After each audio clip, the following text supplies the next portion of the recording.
আসসালামু আলাইকুম। সবাই কেমন আছেন? নিশ্চয়ই আশা করি ভালো আছেন। লাউ দিয়ে ডাল রান্না করব। এখন পেঁয়াজ কুচি দিয়ে দিলাম।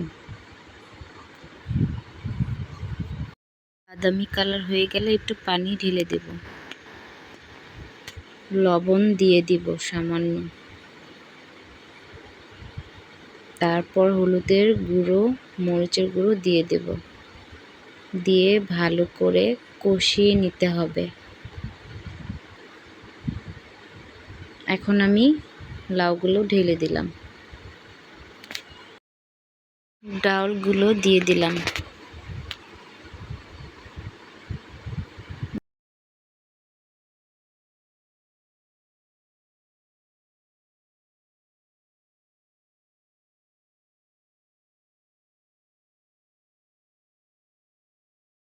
কাঁচামরিচগুলো দিয়ে দেব।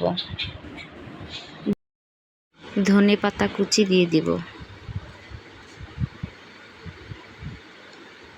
এই তো আমার লাউ দিয়ে ডাল রান্না হয়ে গেল।